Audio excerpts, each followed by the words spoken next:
രാജമ്മ എന്ന 70കാരി ഇനി ജീവനോടെയില്ലെങ്കിലും ഇവരുടെ കണ്ണുകൾ ഇനിയും ജീവിക്കും. ഇത് അന്ധരായ രണ്ടുപേരുടെ ജീവിതത്തിനാണ് വെളിച്ചമേകുന്നത്. അഞ്ചൽ ചന്തമുക്കിൽ കരിമ്പിൻചാലക്കാവിന് സമീപം ശ്രീജ സദനത്തിൽ രാജമ്മ ഇന്ന് രാവിലെ 9 മണിയോടെയാണ് മരണപ്പെട്ടത്. താൻ മരിച്ചാൽ തന്റെ കണ്ണുകൾ ദാനം ചെയ്യണമെന്ന് രാജമ്മ മരണപ്പെടുന്നതിന് മുൻപ് മക്കളോട് പറഞ്ഞിരുന്നു. കുടുംബശ്രീ യോഗങ്ങളിലും ഇക്കാര്യം അറിയിച്ചിരുന്നു. രാവിലെ 10 മണിയോടെ മരണപ്പെട്ട രാജമ്മയുടെ മൃതദേഹം 11 മണിയോടെ താലൂക്ക് ആശുപത്രിയിൽ എത്തിച്ച് ബന്ധുക്കൾ നേത്രദാനത്തിന്റെ വിവരം ആശുപത്രി സൂപ്രണ്ട് ഡോക്ടർ ഷാഹിർ ഷേ അറിയിച്ചു.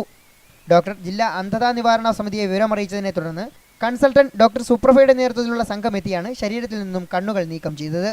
ഈ കണ്ണുകൾ ഇന്നു തന്നെ തിരുവനന്തപുരം RIOയിൽ എത്തിക്കുകയും 72 മണിക്കൂറിനകം തന്നെ അന്ധതാ നിവാരണത്തിനായി രജിസ്റ്റർ ചെയ്യപ്പെട്ടിട്ടുള്ള 2 പേർക്ക് മുൻഗണനാ പ്രകാരം കണ്ണുകൾ നൽകുമെന്നും ജില്ലാ ഒപ്പാൽമി കോർഡിനേറ്റർ ദേവരാജൻ ലൈവ് വാർത്തയോട് പറഞ്ഞു.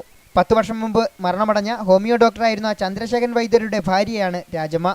പരേതയായ ചന്ദ്രകുമാരി, ചന്ദ്രബാബു, രാജൻ, മോഹൻലാൽ, അജയകുമാർ, ശ്രീജ എന്നിവർ മക്കളാണ്. അവസാന നാളുകളിൽ ഇളയ മകൻ അജയകുമാറിന്റെ സംരക്ഷണയിലായിരുന്നു രാജമ്മ. വാർഡ് മെമ്പർ അഖിൽ രാധാകൃഷ്ണന്റെ നേതൃത്വത്തിലാണ് രാജമ്മയെ ആശുപത്രിയിൽ പ്രവേശിപ്പിച്ചതും നേത്രദാന നടപടികൾക്ക് നേതൃത്വം നൽകിയതും. ലക്ഷക്കണക്കിന് നേത്രദാനത്തിന്റെ അപേക്ഷാഫാറങ്ങൾ പൂരിപ്പിച്ചു നൽകുമ്പോഴും വിരലിലെണ്ണാവുന്ന നേത്രങ്ങൾ മാത്രമാണ് വീണ്ടും ജീവിക്കുന്നത്. മരണം ചിലരെ സംബന്ധിച്ചിടത്തോളം ആത്മീയവും ഭൗതികവുമായ ഇല്ലാതാകലാണ്. ഇവിടെ രാജമ്മയുടെ മരണം പുനർജന്മത്തിലേക്കുള്ള വഴിയാണ്. ദാനം ചെയ്ത കണ്ണുകളിലൂടെ രാജമ്മ ഇനിയും ജീവിക്കുകയാണ്. സുജിത് സുരേന്ദ്രൻ, ലൈവ് വാർത്ത, പുനലൂർ.